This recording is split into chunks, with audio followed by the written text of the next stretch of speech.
கோவை ஜீவஜோதி கலை தொடர்பகம் பெருமையுடன் வழங்கும் மாதா தொலைக்காட்சியின் அறம் செய். வணக்கம் நேயர்களே, மீண்டும் உங்களை சந்திக்கிறதுல ரொம்ப மகிழ்ச்சி. போன வாரம் நல்ல ஒரு தலைப்போடு உங்களை நாங்கள் சந்தித்தோம். குழந்தைகளுக்கான சட்டங்களும் அவங்களுடைய உரிமைகளை பற்றி பேச ஆரம்பித்தோம். ரொம்ப சுவாரஸ்யமான ஒரு தலைப்பு. ஆரம்பமே ரொம்ப அமர்க்கலமாக இருந்தது. அழகாக நம்முடைய குழந்தைகளும் நிபுணத்துவம் வாய்ந்த அந்த துறையில், நீதித்துறையில் இருக்கிற சான்றோர்கள், அதில் ரொம்ப பாண்டித்துவம் பெற்றவர்கள் நம்மோடு இருந்து இந்த நிகழ்ச்சி அழகாக தொடங்கி வச்சுருந்தாங்க. போன வாரம் நாம் என்ன பார்த்தோம் அப்படின்றத ஒரு சின்ன ரீகேப் பார்த்துட்டு வந்துடலாமா? இப்போ இந்த டாபிக் சொன்ன உடனே என்ன தோணுச்சு உங்களுக்கு? மெச்சூர்ட் ஏஜ் மாதிரியும் வரனால அது குழந்தைங்களா அப்படின்ற ஒரு தாட் வந்துச்சு. சில்ட்ரனுக்கு தனி லா இருக்குன்னு அந்த அளவுக்கு யாருக்குமே தெரியாது. அவங்களுக்கு சப்போர்ட் பண்றதுக்கு லாயர்ஸ் இருக்காங்க, ஆக்ட்ஸ் இருக்கு அப்படின்னு இப்பதான் புரிஞ்சுது. சில்ட்ரன் அப்படின்றத எந்த வயசுலேருந்து எந்த வயசு வரைக்கும் நம்மளுடைய அரசியல் அமைப்பு சட்டம் வச்சிருக்குது? ஓவராலா பாத்தீங்கன்னா அப் டு 18 சைல்டு தான். குழந்தைகளுக்கான சட்டங்கள் இது அப்படின்னு நான் கேள்விப்பட்டிருக்கிறேன் அப்படின்ற மாதிரி எதாவது இருக்கா உங்களுக்கு? போக்சோ ஆக்ட் ரீகேப் பார்த்து முடிச்சிட்டோம். போன வாரம் என்னென்ன அப்படின்றத ஓரளவுக்கு நமக்கு கொஞ்சம் ஐடியா வந்துருச்சு. இப்போ தொடர்ந்து நாம் நிறைய பேச போகிறோம். வாங்க, ஏன் இதெல்லாம் நடக்கணும்? ஏன் குழந்தைங்களுக்கு இப்படிப்பட்ட ஒரு பெரிய பெரிய இந்த மாதிரிலாம் போட்டு வைக்கணும் அப்படின்னு நினைக்கிறீங்க? பெருசாகி கரெக்டாக ஒழுங்காக நடந்துக்கணும் இந்த சட்டத்தில். நம்ம தான் குழந்தைங்க கரெக்டாக என்ன சொல்கிறது, குழந்தைங்க கரெக்டாக இப்போ இதெல்லாம் சொல்லி கொடுத்தா தானே பெருசாகி நல்ல பிள்ளைங்களா வருவாங்க. அந்த மாதிரி வெரி குட். பெரிய ஒரு கைத்தட்டல் கொடுங்க. நல்ல புரிதல், இது நல்ல புரிதல். இதனுடைய அடிப்படை நோக்கமே இதை தெரிஞ்சுக்கிட்டு இதிலிருந்து நாம் பாதுகாப்பாக இருக்கிறதுக்கும் சரி, அதே சமயத்தில் இந்த விஷயத்துக்குள்ளே நம்ம போகாமல் இருக்கிறதுக்கும் அது ஒரு பயிற்றுவிக்குது. Okay, good, super, very good. இந்த குழந்தைகளுக்கான சட்டங்கள் அப்படின்னு என்னென்ன இருக்குதுன்றதை அப்படி கொஞ்சம் சொன்னீங்கன்னா பரவாயில்ல. ஏன்னா குழந்தைங்க அந்த போக்சோ அதுதான் கொஞ்சம் ஃபேமஸாக ஓடிட்டுருக்கு இப்போ. ரைட் நோ அந்த அப்யூசஸ் நிறையா இருக்கிறதுனால, அதுவும் குறிப்பிட்டு சொல்லணும்னா பெண் குழந்தைங்களுக்கு எதிராக நடக்கிற அந்த பாலியல் அத்துமீறல்கள்னால இன்றைக்கி அதை கொஞ்சம் ப்ரொஜெக்ட் பண்ணுறாங்க. அதை அதிகமாக பேசப்படுது. ஈவன் சோஷியல் மீடியாவாக இருக்கட்டும், இல்லை நியூஸ் புல்லட்டினாக இருக்கும், எல்லா இடத்துலையுமே அதை பற்றி பேசுகிறதுனால குழந்தைங்களுக்கு அது தெரியுது.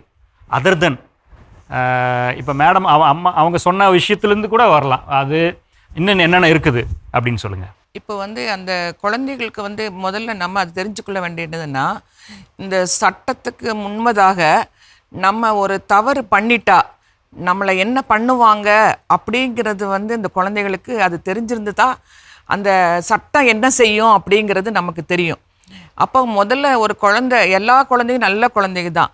இப்போ நீங்கள் எல்லாம் ஸ்கூலில் படிக்கிறீங்க, வெளியே போகிறீங்க, வர்றீங்க. இப்போது நம்ம சில குழந்தைகள் தெரியாமல் அவங்களுடைய ஆசைகளுக்காக சில குழந்தைகள் ஃபோன் திருடிடும், இல்லை வண்டியை திருடிட்டு போயிடுவாங்க, இல்லை வேறு ஏதாவது சின்ன சின்ன குற்றங்கள் பண்ணிடுவாங்க.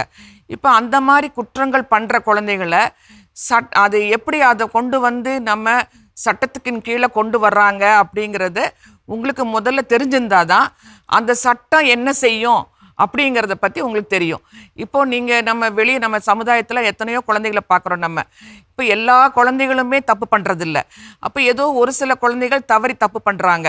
அந்த தப்பு பண்ணுற குழந்தைகளை யாராவது ஒரு தப்பு பண்ணிட்டாங்கன்னா அந்த குழந்தை தப்பு பண்ணதை ஒருத்தர் போய் கம்ப்ளைண்ட் பண்ணுவாங்க. அவங்க போய் எங்கே கம்ப்ளைண்ட் பண்ணுவாங்க? போலீஸ் ஸ்டேஷனில் போய் கம்ப்ளைண்ட் பண்ணுவாங்க. அந்த போலீஸ் ஸ்டேஷனில் அந்த இடத்துல தான் அங்கே சட்டமே நமக்கு எடுக்கிறாங்க. இந்த குழந்தைக்கு இது எந்த சட்டத்துக்கின் கீழே நம்ம அதை அந்த கேஸை நம்ம ஃபைல் பண்ணணும் அப்படிங்கிறத கொண்டு வருவாங்க. இது முதல்ல உங்களுக்கு தெரிஞ்சிருக்கணும். குழந்தைகளுக்கு நிறைய சட்டங்கள் இருக்குது.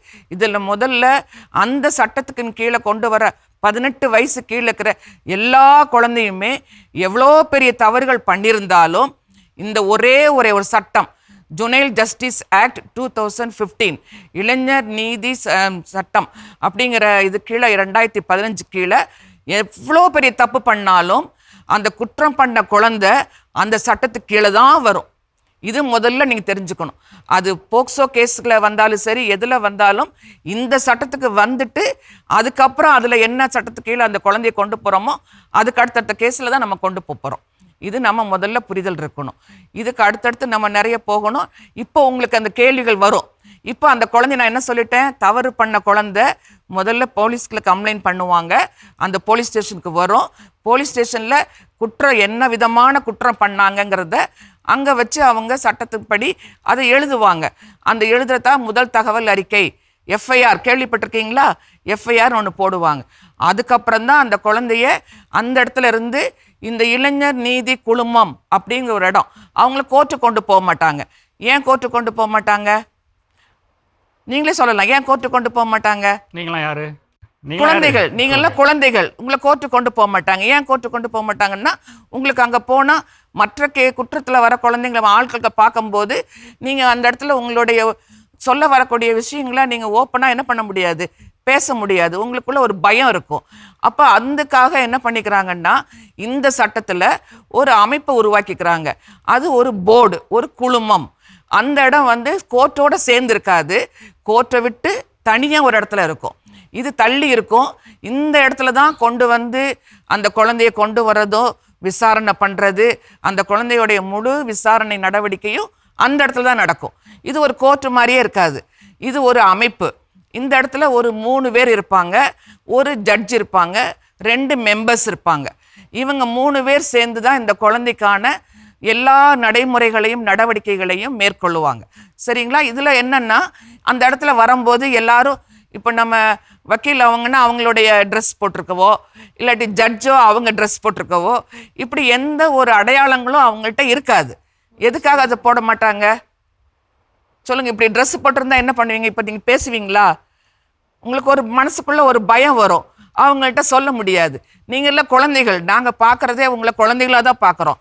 அப்போ நான் அந்த இடத்துல நாங்கள் என்ன சொல்லுவோம்னா, குழந்தைகள் அங்கே ஒரு போலீஸில் அந்த குழந்தைய கண்டுபிடிச்சி ஒரு தவறுன்னு சொல்லி அவங்க கைக்கு வந்ததுக்கப்புறம், அந்த குழந்தை மேலே ஒரு எஃப்ஐஆர் போட்டதுக்கப்புறம், அந்த குழந்தைய போர்டுக்கு கொண்டு வரும்போது, இந்த குழந்தை எந்த வகையான குற்றம் பண்ணியிருக்கு, இந்த குழந்தை பண்ணது சிறு குற்றமா, இல்லை ஒரு அடுத்த வகையான குற்றமா, இல்லை கடுமையான குற்றமா, அப்படி 3 வகையான குற்றங்கள் இருக்குது. அந்த குற்றங்களில் எந்த வகையான குற்றங்கள் பார்க்குறோம் நாங்கள். ஒரு சிறு குற்றமாக இருந்ததுன்னா அந்த குழந்தைக்கு நம்ம நல்ல அறிவுரைகள்லாம் சொல்லி, அவங்க கூட பேரண்ட்ஸ் வருவாங்க, அவங்ககிட்ட நம்ம என்ன பண்ணுவோம், அந்த குழந்தைய ஒப்படைச்சிருவோம். நீங்கள் இனிமேல் அந்த குழந்தை தவறுகள் வராமல் நீங்கள் பாதுகாப்பாக வச்சுருக்கணும், இந்த குழந்தைய நீங்கள் பள்ளிக்கூடத்துக்கு அனுப்பணும், நீங்கள் கேர் எடுத்துக்கணும்னு சொல்லி அவங்கள அனுப்பிச்சிருவோம். எந்த குழந்தைக்கு நம்ம என்ன நடவடிக்கை எடுத்தாலும் இந்த ஒரே ஒரு ஆக்ட், ஜுனைல் ஜஸ்டிஸ் ஆக்ட் கீழே தான் அந்த நடவடிக்கை முழுமையாக போகும். எனக்கு ஒரு சின்ன டவுட் இருக்கு இதுல, ஒரே ஒரு ஸ்மால் டவுட் என்னோடது. இப்போ ஜுவனைல் இப்போ எஃப்ஐஆர் போடுறாங்கல்ல போலீஸ் ஸ்டேஷன்ல, அதுக்கப்புறம் பாத்தீங்கன்னா இட் கம்ஸ் டு உங்களோட உங்ககிட்ட வந்துடுறாங்க. இப்போ அது வரைக்கும் by chance 1 day or 2 days ஆகுதுன்னா 2 daysலாம் போகக்கூடாது. 24 hours அவங்கள வந்து இந்த போர்டு கொண்டு வந்துடணும். 6 மணிக்கு மேலே அவங்க போலீஸ் ஸ்டேஷனில் வைக்கக்கூடாது. அந்த குழந்தைகளை 6 மணிக்கு முன்பதாக அந்த குழந்தையோடைய விசாரணை எல்லாம் முடிச்சிடணும். அந்த குழந்தை எந்த காரணத்தை கொண்டும் இரவு நேரத்தில் வைக்கக்கூடாது, அந்த போலீஸ் ஸ்டேஷனில் வைக்கக்கூடாது. அந்த குழந்தைக்கு அங்கே இருக்கிற போலீஸுக்கும், அங்கே ஒரு குழந்தைக்கு தனியாக ஒரு CWPOன்னு இருக்கிறாங்க, சைல்டு வெல்ஃபேர் போலீஸ் ஆஃபீஸர்னு ஒருத்தர் இருக்காங்க. அவங்க தான் இந்த கேஸையே டீல் பண்ணுவாங்க. எல்லா போலீஸும் அதை டீல் பண்ண மாட்டாங்க. குழந்தைகளுக்குன்னு பார்க்குறதுக்குன்னு தனியாக அதுக்குன்னு ஒரு காவலர் இருக்காங்க, அவங்க தான் அந்த குழந்தைய ஹேண்டில் பண்ணுவாங்க. அந்த குழந்தைய ஹேண்டில் பண்ண போகிறவங்களும் அந்த குழந்தைய என்னைக்கு எப்போ அந்த இடத்துல அந்த குழந்தை கைக்கு வராங்களோ அப்போ இருந்து அவங்களும் யூனிஃபார்மில் இருக்க மாட்டாங்க, அவங்களும் யூனிஃபார்ம் இல்லாமல் இருப்பாங்க. அந்த குழந்தைய 24 மணி நேரத்துக்குள்ளே அந்த குழந்தைய போர்டுக்கு வந்துடணும். அந்த குழந்தை ஸோ அந்த போர்டில் இப்போ பார்க்குறீங்க நீங்கள், ஸ்மால் கிரைம்னா பேரண்டோட அமுச்சு விட்ருவீங்க. பை சான்ஸ் நீங்கள் அது இன்னும் நெக்ஸ்ட் 2 அது அடுத்தடுத்து நிறைய வருது. இப்போ அந்த குழந்தை வந்து பெட்டி கேஸும்பாங்க. அதாவது அந்த சின்ன குற்றங்கள், அதாவது சிறு குற்றங்கள் பண்ணியிருந்தாங்கன்னா அந்த குழந்தைய பேரண்ட்ஸ்கிட்டே ஒப்படைச்சி வீட்டுக்கு அனுப்பிச்சிருவோம். அவங்களுக்கு ஒரு கவுன்சிலிங் கொடுப்போம்னாங்க, அப்புறம் வீட்டுக்கு அனுப்பிச்சிருவோம். இப்போ அதுக்கப்புறம் ஒரு பெரிய குற்றங்கள் பண்ணுறாங்க. இந்த குற்றங்களுடைய தன்மையெல்லாம் அந்த எஃப்ஐஆரில் டீட்டெயில்டாக வரும். என்ன வகையான குற்றங்கள் பண்ணிருப்பீங்க, நீங்க என்ன மாதிரி குற்றங்கள்லாம் பண்ணுவாங்கன்னு நினைக்கிறீங்க? அதுதான் இப்ப நான் கேட்கலாம்னு நினைச்சிட்டு இருந்தேன். அதை கேளுங்க, ஸ்டார்ட் பண்ணுங்க, அப்புறம் பேசுங்க. இப்ப ஓகே, குழந்தைகள் நடத்துகிற அவங்க செய்யற குற்றங்களுக்கு விசாரிக்கிறதுக்குன்னு சொல்லி ஒரு அமைப்பா இருக்குதுன்றது ஓரளவுக்கு புரிஞ்சுக்கிட்டீங்களே. இப்போ உங்க அளவுல எதை வந்து ரொம்ப மோசமான குற்றம்னு நீ நினைக்கிறீங்க உங்க இதுல செய்யறதுல? ட்ரக்ஸ் யூஸ் பண்றது. Very good. தெஃப்ட், திருடுறது. என்ன விதமான திருட்டு? இப்போ எக்ஸாம்பிளுக்கு என்ன சொல்கிறேன்னா, இப்போ ரீசெண்டாக கூட ஒரு ஃபோன் ஷாப்பில் பார்த்தீங்கன்னா கோயம்புத்தூரில் தான் திருட்டு போச்சு. ஒரு பையன், ஸ்கூல் பையன் தான் எடுத்திருக்கான். ஸோ அந்த மாதிரி இது நடக்கிறது, இந்த வயசுலேயே வர்றது, அது ஒரு இது தானே. ஓகே, ஒரு பொருளை வந்து திருடுறது. வேற என்ன நினைக்கிறீங்க? மற்ற பசங்களை புள்ளி பண்ணுறது, ஸ்கூல் இதில் டீஸ் டீசிங் பண்றது அது அப்படி நினைக்கிறேன். ஓகே, என்ன லெவல் ஆஃப் டீசிங்?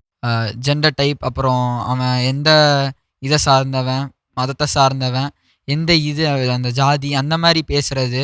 ஸோ அதெல்லாம் பார்த்தீங்கன்னா இப்போ ஒரு சில பேர்லாம் சொல்லுவாங்க நான்லாம் ராஜ பரம்பரையிலேருந்து வந்தேன்ப்பா அப்படி சொல்லுவாங்க. இப்போ அதெல்லாம் பார்த்தீங்கன்னா அது என்னதான் இருந்தாலுமே உள்ளே ஹர்ட் ஆகும்ல. அப்போ அதெல்லாம் எந்த மாதிரி இதில் வரும் அப்படின்ற ஒரு டவுட் இருக்கு. அதாவது ஒருத்தனை அடிச்சு துன்புறுத்துதல் அப்படின்றத தாண்டி மன ரீதியாக துன்புறுத்துதல் கூட அது ஒரு கிரைம் அப்படின்னு கிரைம்ன்றதை நீங்க சொல்றீங்க. Very good, super. வேற ஸ்கூல் டு ஸ்கூல் அந்த மாதிரி கேங் ஃபார்ம் பண்ணி சண்டை போட்டுக்கிறது.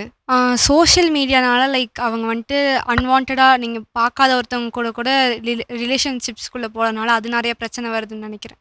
அதுவே ஒரு பெரிய இது. இன்னொன்று நீங்களே இப்படி பண்ணவும் கூடாது இல்லையா, அந்த மாதிரியான விஷயம். ஓகே, ஒருத்தரை பற்றி தப்பாக மாஃபிங் பண்ணுறது, தப்பாக அவங்கள பற்றி செய்தியை வெளியே கொண்டு போகிறது, அந்த மாதிரி விஷயங்கள். வேற அது உங்களுடைய மனநிலையில் நீங்கள் குழந்தைங்களா நீங்கள் இதெல்லாம் செஞ்சு அது பெரிய தப்புன்னு நினைக்கிறத சொல்லுங்கள். நம்ம சைக்கிள் ஓட்டி விழுந்தாரு, எங்கே நம்ம பையன் மைக் கொடுங்க. சைக்கிள் ஓட்டி விழுந்த இல்லை கண்ணம், நீ என்ன வயசுல வண்டி 2 வீலர் எந்த வயசுல ஓட்டலான்னு நினைக்கிறேன்? இல்லைங்க, எத்தனை பேருக்கு வண்டி ஓட்ட தெரியும்? வண்டினா 2 வீலர் பைக் அந்த மாதிரி. பைக் தான், 2 வீலர் பைக், சைக்கிள் கிடையாது. ஓகே, அது தெரியுமா உங்களுக்கு? எந்த வயசில் அந்த வண்டி ஓட்டணும்னு சொல்லி தெரியுமா உங்களுக்கு? தெரியுமா? 18+. 18+. ஓகே, ஏன் அது 18+? அப்போ தான் லைசன்ஸு கொடுப்பாங்க. ஓகே, ஆனால் அதுக்கு முன்னாடி நம்ம ஓட்டுறோமே, அது சரியா தப்பா? தப்பு. அப்போ அதுக்கு தண்டனை இருக்கா இல்லையா? தெரியல. நீ என்ன நினைக்கிற, அதுக்கு தண்டனை இருக்கா? 18 வயசுக்கு கீழே ஓட்டினா தண்டனை இருக்கா இல்லையா? இருக்கு. என்ன மாதிரி தண்டனை கொடுப்பாங்கன்னு நீ நினைக்கிற? ஃபைன். கொஞ்ச நாள் போட்டுருவாங்க, 2000 3000 ஃபைனை போடுவாங்க அப்படின்னு. ராஜா உன்னையும் சேர்த்து உங்க அப்பாவையும் சேர்த்து உட்கார வச்சு. ஓகே, வேற ஏதாவது இருக்கா அந்த மாதிரி? யாரோ சப்ஸ்டன்ஸ்ன்னு சொன்னாங்க. தம்பி, சப்ஸ்டன்ஸுக்கு என்ன மாதிரி கிரைம் பண்ணாங்கன்னா என்ன மாதிரி தண்டனை கிடைக்கும் நீங்க நினைக்கிறீங்க? தெரியல. அந்த யூஸ் பண்ணோம்னா அதுக்கு ஒரு தப்பு, அது தண்டனை இருக்குன்னு தெரியுது. ஓகே, வேற மேடம் இப்போ பாருங்க எப்படின்னா, இப்போ வந்து எல்லா குழந்தைகளுக்குமே ஒரு ஆசைகள் இருக்கும். இப்போ உங்களுக்கெல்லாம் ஆசைகள் வருமா இல்லையா? என்னெல்லாம் ஆசைப்படுவீங்க? ஒரு ஃபோன் யூஸ் பண்ண ஆசைப்படுவீங்க, ஒரு வண்டி ஓட்டணும்னு ஆசைப்படுவீங்க, இல்லை ஏதாவது ஒரு நல்ல ஒரு பொருள் நம்ம வாங்கி பயன்படுத்தணும்னு ஆசைப்படுவீங்க. இப்போ நமக்கு நல்ல பேரண்ட்ஸ் இருக்கிறனால வாங்கி கொடுக்குறாங்க. இப்போ வாங்கி கொடுக்கறதுக்கு பேரண்ட்ஸ் இல்லைன்னா என்ன பண்ணுவாங்க? அவங்க ஏதாவது வெளியிருந்து கிடைக்குமான்னு பார்ப்பாங்க. அப்படி தானே? ஒரு வண்டியை பார்த்தா அவங்களுக்கு ஒரு ஆசை வந்துடும், அந்த வண்டியை நம்ம எடுத்து யூஸ் பண்ணலாம் அப்படின்ட்டு. இப்போ ஒரு ஃபோனு, நல்ல ஃபோன் நமக்கு யூஸ் பண்ணுறதுக்கு உங்கள் வீட்டில் கேட்டால் கொடுப்பாங்க, இல்லை அப்பா அம்மா வாங்கி தருவாங்க, அவங்க ஃபோனை யூஸ் பண்ணுவீங்க. அந்த குழந்தைங்களுக்கு கிடைக்காத குழந்தைங்க என்ன பண்ணுவாங்க? யாராவது யூஸ் பண்ணிட்டு இருக்க பார்க்கும்போது அது நமக்கு கிடைச்சா நல்லா இருக்குமே நினைப்பாங்க. அப்போ அவங்களுக்கு அது திருடணுங்கிற எண்ணம் வந்துடும். அப்போ அந்த குழந்தைங்க போய் திருடிடுவாங்க. எல்லாரும் அது வந்து அந்த ஆசைனால. உங்களுக்கு இந்த 18 வயசில் குழந்தைகள் நீங்கள்லாம், உங்களுக்கு எல்லா ஆசைகள் வரும். அதனால் சில குழந்தைகள சொல்லுவாங்க, ஒரு பையன் இந்த பானிபூரி சாப்பிட்றதுக்கு ஆசைப்பட்டு ரோட்டில் கிடக்கிற இரும்பு கம்பியை போய் வீட்டுக்கு முன்னாடி போடுவாங்கல்ல, அந்த வேலை செய்யும் போது கம்பியெல்லாம் வெட்டி போட்டிருப்பாங்கல்ல, சென்ட்ரிங் பண்ணிட்டு மீதி கம்பியை, அதை திருடி கொண்டு போய் ஒரு கடையில் போட்டிருக்கான். அந்த கடையில் ஒரு 20 ரூபா கொடுத்துக்கிறாங்க. அந்த 20 ரூபாயை கொண்டு போய் என்ன பண்ணிக்கிறான்? பானிபூரி சாப்பிட்ருக்கிறான். அவன் கம்பி திருடிட்டு போனவர் கம்ப்ளைண்ட் பண்ணுறாரு, இந்த மாதிரி எங்கள் வீட்டில் இவ்வளோ கம்பி காணாமல் போயிடுச்சு அப்படின்ட்டு. அந்த பையனை கூப்பிட்டு வச்சு விசாரிச்சா, எனக்கு பானிபூரி சாப்பிட ஆசையாக இருக்குது, அதுக்காக திருடிட்டு வந்துட்டேன் அப்படின்னு சொல்கிறான். அப்போ இந்த வயசில் குழந்தைகளுக்கு ஆசைகள் இருக்குது. இந்த ஆசைகளில் என்ன ஆகுது? கொஞ்ச நாள் ஆக இது சின்ன சின்ன குற்றங்கள் பண்ணுறாங்க. திருப்பி கொஞ்ச நாள் ஆன உடனே வேறு பெரிய குற்றங்களுக்கு போயிடுறாங்க. அது என்ன ஆகுதுன்னா, அது பெரிய குற்றங்கள் சொல்ல போனோம்னா, இப்போ உங்களுக்கு அதெல்லாம் சொன்னோம்னா அது ஒரு பெரிய மலைப்பாக தெரியும். அடிக்கிறது, கையில் ஒரு பொருளை வச்சு அடிக்கிறது, காயத்தை உண்டாக்குறது, ஒரு சண்டை போடலாம், ஸ்கூலில் சண்டை போடலாம், அடிச்சுக்கிறீங்க. அதே இது கையில் கிடக்கிறத வச்சு ரொம்ப அடிச்சிட்டிங்கன்னா என்ன ஆகும்? சொல்லுங்கள், என்ன ஆகும்? காயம் ஆயிடும். அது பெரிய குற்றம். நீங்கள் அடிக்கிறது, காயப்படுத்துறது, ரத்தத்தை வர வைக்கிறது, இதெல்லாம் பெரிய குற்றம். இப்போ ஒவ்வொரு குற்றத்தையும் அது வகையாக பிரிச்சுக்கிறாங்க. சின்ன குற்றம், அதுக்கு மேலே இருக்கிற மிகச்சிறிய குற்றம், கடுங்குற்றம்னு பிரிச்சுக்கிறாங்க. அப்போ அதுக்கு தண்டனைகளும் வெவ்வேறு விதமாக இருக்குது. இப்போ இந்த குற்றத்தை வகையில் சின்ன குற்றத்தை மேடம் கேட்ட மாதிரி சின்ன குற்றமாக இருந்தால் வீட்டுக்கு அனுப்புகிறோம், அதுக்கு அடுத்த குற்றமாக இருந்தால் விசாரணைக்கு வருது. அந்த விசாரணைக்கு வரும்போது தான் நம்மளுடைய வக்கீலுக்கெல்லாம் அந்த இடத்துல அந்த பொறுப்பு வருது. இப்போ அந்த மாதிரி குழந்தைகள் வந்து அதிகமாக பண்ணுற கடும் குற்றம் பண்ணுற குழந்தைகளை நம்ம வந்து அவங்கள வந்து நம்ம ஹோமில் வைப்போம். அது 15 days அந்த குழந்தைகளை நம்ம அந்த ஹோமில் வைப்போம். நம்ம அந்த கேஸை வந்து ஹீனியஸ் அஃபென்ஸ்ன்னு சொல்லுவாங்க. அப்போ அந்த குழந்தைகளை ஹோமில் வைக்கிறதுக்கு முன்னாடி பேரண்ட்ஸ் கூட வருவாங்க. அவங்கள்ட்ட நம்ம சொல்லுவோம், இந்த மாதிரி உங்கள் குழந்தை இவ்வளோ கடுமையான குற்றம் பண்ணியிருக்குது, இது எங்களுடைய கண்காணிப்பில், அரசாங்கத்தினுடைய கண்காணிப்பில் ஒரு 15லேருந்து 20 நாட்கள் எங்களுடைய கண்காணிப்பு இருப்பாங்கன்னு சொல்லிட்டு இங்கே வைப்பாங்க. இப்போ நம்ம கோயம்புத்தூரில் அப்சர்வேஷன் ஹோம்னு ஒன்று இருக்குது, கேள்விப்பட்டிருக்கீங்களா? ஒவ்வொரு மாவட்டத்திலையும் இருக்கும் குழந்தைகளுக்கான ஒரு ஹோம் இருக்கும், ஒரு இடம் இருக்கு. கேள்வி இந்த மாதிரி இருக்குன்னு கேள்விப்பட்டிருக்கீங்களா? இல்ல இல்ல இல்ல எங்க இருக்குன்னு தெரியல. கோயம்புத்தூர்ல உங்களுக்கு எல்லா டிஸ்ட்ரிக்ட்லயும் கிடையாது, ஒரு 4 டிஸ்ட்ரிக்ட் சேர்ந்து ஒரு இடத்துல இருக்கும். இப்போ நமக்கு கோயம்புத்தூருக்கு நீலகிரி, ஈரோடு, திருப்பூர், கோயம்புத்தூர் சென்டர். அப்புறம் அடுத்தது போனீங்கன்னா நாமக்கல், அந்த ஏரியாவுக்கு வந்து அடுத்த சென்டர் வந்து சேலம் போயிடும். இப்படி ஒவ்வொரு 4-5 டிஸ்ட்ரிக்ட் சேர்ந்து ஒரு இடத்துல வச்சுருப்பாங்க. இப்போ ரொம்ப கடுமையான குற்றம் பண்ணுற குழந்தைகள் வந்து எல்லா குழந்தையும் அங்கே வைக்க போகிறதில்ல. அதில் எந்த குழந்தைக்கு பேரண்ட்ஸே இல்லை, அவங்கள்ட்ட நம்ம ஒப்படைக்கக்கூடாது, ஒப்படைச்சாலும் அவங்க வீட்டுக்கு போய் மறுபடியும் அந்த குற்றங்கள் பண்ணுவாங்கங்கிறதெல்லாம் நாங்கள் எங்ககிட்ட போர்டுக்கு வந்த உடனே அதை அனலைஸ் பண்ணி தான் நம்ம உள்ளே வைக்கிறோம். அந்த அப்சர்வேஷன் ஹோமுக்கு வந்து கூர்நோக்கு இல்லைன்னு சொல்லுவாங்க. நீங்கள் போர்டை பாருங்கள், லட்சுமி மில்ஸ் கார்னரில் பார்த்தீங்கன்னா ஒரு அரசினர் கூர்நோக்கு இல்லாம அப்படின்னு ஒன்று போட்டிருப்பாங்க, அங்கே தான் வைப்பாங்க. 3 கேட்டகரியாக பிரிச்சிருவாங்க சார் ஒஃபென்ஸை. பனிஷ்மெண்ட்ஸ் விதின் 3 years, அதுதான் மேடம் சொன்ன மாதிரி பெட்டி கிரைம்ஸ். அதுக்கு வந்து அவங்கள கரெக்டிவ் இது பேரண்ட்டையும் கூட்டிகிட்டு வந்து கவுன்சில் பண்ணி அனுப்பிடுவாங்க. நெக்ஸ்ட் இஸ் 3 to 7 years உள்ள பனிஷ்மெண்ட் உள்ள ஒஃபென்ஸு. அதுக்கு தான் அந்த ஹோமில் வைப்பாங்க. அவங்களுக்கு அங்கேயும் வந்து they are engage with educational and vocational training, music, art எல்லாம். முன்னாடி வந்து இந்த home was run by NGOs. அப்போ அவ்வளோக்கு வந்து ஃபெசிலிட்டிஸும் it was not properly taken care of. For that also we have a supreme court case. அதுக்கப்புறம் வந்து when a person filed a case they said இதெல்லாம் ரொம்ப வெளியில் இருக்கிறத விட குழந்தைங்க வந்து ரொம்ப பேத்தட்டிக் கண்டிஷனாகவும், separate toilets, girls and boys bifurcation இருக்குல்ல. அதுக்கப்புறம் இப்போ அது கவர்மெண்ட்டே எடுத்து நடத்துது. They are giving a very good food, எல்லா விதமான மியூசிக்கல் இன்ஸ்ட்ருமெண்ட்ஸ் இருக்குள்ள, அவங்க அது படிச்சுக்கலாம். அவங்களோட எஜுகேஷன் கண்டினியூ பண்ணுறதுக்கான எல்லா ஃபெசிலிட்டிஸும் கொடுக்குறாங்க. ஸோ இது வந்து அப் டு 7 years பனிஷ்மெண்ட் உள்ள ஒஃபென்ஸ். மோர் தென் 7 years இருக்கிறது தான் நாங்கள் வந்து இந்த ஹீனியஸ் கிரைம்ஸாக கேட்டகரைஸ் பண்ணுறோம். அந்த குற்றங்களை பண்ணியிருக்க குழந்தைங்களா இருந்தாலும் இஃப் தேர் அபவ் 16 to 18 மட்டும் அவங்கள வந்து நார்மல் அடல்ட்டாக ட்ரை பண்ணணுமா இல்லை ஜுவனைலாக ட்ரை பண்ணணுமான் இருக்குது. அந்த டிசிஷன் எடுக்கிற பொறுப்பை வந்து இந்த போர்டுக்கு மட்டும்தான் இருக்குது. ஸோ போர்டு வந்து அந்த குழந்தைகிட்ட கவுன்சிலிங் நடத்தி இல்லை பேசி, அதாவது அந்த குற்றம் என்னங்கிறது வந்து அவங்க புரிஞ்சு தான் செஞ்சுருக்காங்களா. ஃபார் எக்ஸாம்பிள் ஒரு சுப்ரீம் கோர்ட் கேஸே இருக்குது. ஒரு மாமாங்க 2 பேர் சண்டை போட்டுக்கிறப்ப ஒரு 14 வயசு பையன் வந்து ரிப்பீட்டடாக அவர் வந்து கழுத்தில் ஸ்டாப் பண்ணி கொண்டாடுறான். ஸோ அங்கே ஸ்டாப் பண்ணால் இறந்து போயிடுவாங்க, இவ்வளோ டைம் ஃபோர்ஸ் கொடுத்து பண்ணணும், அந்த மாதிரியான நம்ம ஒரு கொலை பண்ணுறோம், அது இறந்து போயிடுவாங்க அப்படிங்கிற வந்து தெரிஞ்சு பர்டிகுலர் ஸ்பாட்டில் அந்த குழந்தை அட்டாக் பண்ணுதுன்னா அது it is no longer a child. So ஏற்கனவே வந்து அந்த வக்ரமான புத்தி வந்துருச்சு. அதே மாதிரி அந்த நிர்பயா கேஸில் ரொம்ப கொடூரமான ஒரு ரேப் கேஸ் அது நம்ம பண்ணுறோம் அப்படிங்கிறது தெரிகிறப்ப அவர் ஃபஸ்ட்டு சொன்ன மாதிரி இது பண்ணுறதெல்லாம் ஒரு சைல்டா அப்படிங்கிற ஒரு கேட்டகரி ஆயிடுச்சுன்னா அவங்கள வந்து போர்டு வந்து ஃபஸ்ட்டு அவங்க பேசி அவங்க இதெல்லாம் தெரிஞ்சு தான் பண்ணியிருக்காங்க அப்படிங்கிறப்போ நார்மல் கோர்ட், அதுவும் நார்மல் கோர்ட்டில் சைல்டு கோர்ட்டுன்னு ஒன்று இருக்குது, அந்த கோர்ட்டுக்கு கொண்டு வந்து அடல்ட்டாக ஆனால் ட்ரை பண்ணுவாங்க. இப்போ அந்த குழந்தைய வந்து அந்த அப்சர்வேஷன் ஹோமில் வச்சுட்டா அந்த குழந்தை தானாக வெளியே அனுப்ப முடியாது. இப்போ எப்படி அந்த குழந்தை வந்து பேரண்ட்ஸ் கிட்ட கொடுக்குற குழந்தைய வீட்டுக்கு கூட்டிகிட்டு போயிடுறாங்க. அப்சர்வேஷன் ஹோமில் வைக்கிற குழந்தைய அந்த குழந்தைக்குன்னு ஒரு வக்கீல், வழக்கறிஞர் வச்சு தான் அந்த வழக்கறிஞர் தான் அந்த குழந்தைக்காக அந்த ஃபைல் பண்ணி பெட்டிஷன் போட்டு அந்த குழந்தைய வெளியே எடுக்க முடியும். அந்த இடத்துல தான் நம்மளுடைய கோர்ட்டுக்கு நமக்கு இந்த நம்ம வக்கீல் அவங்க ஜுவனைல் கோர்ட்டுக்குன்னு சொல்லிட்டு வக்கீல் வருவாங்க. அங்கே வரும்போது அவங்களும் இவங்கெல்லாம் இந்த நம்ம கோர்ட்டோடைய யூனிஃபார்மில் வரக்கூடாது. அந்த இடத்துக்கு வருவாங்க, ஒரு பெட்டிஷன்ஸ் கொடுப்பாங்க.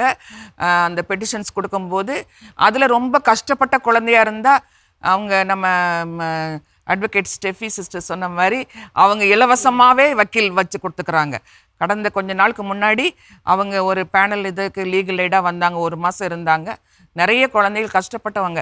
அங்கே வர குழந்தைகள் மோஸ்ட்லி பார்த்திங்கன்னா ரொம்ப பின்தங்கியே உள்ள நிலைமையில் இருக்க வர்றாங்க.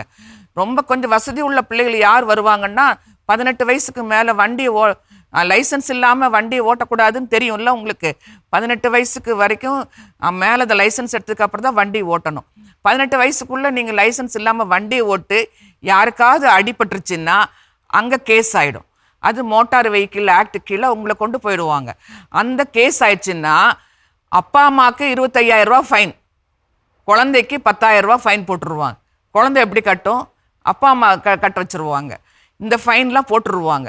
அதுக்காக தான் லைசன்ஸ் இல்லாமல் வண்டியை எடுக்கவே கூடாது. வண்டி எடுத்துட்டாங்கன்னா அவங்க போலீஸில் பார்த்துட்டே இருப்பாங்க, லைசன்ஸ் இல்லைன்னா கொண்டு வந்துருவாங்க. வண்டி ஓட்டுறதுக்கு வந்து 50 cc கீழே இருக்க வண்டி, வெஹிக்கல் ரெஜிஸ்ட்ரேஷன் தேவையில்லாத வண்டி வந்து நீங்கள் லைசன்ஸ் இல்லாமல் ஓட்டலாம்.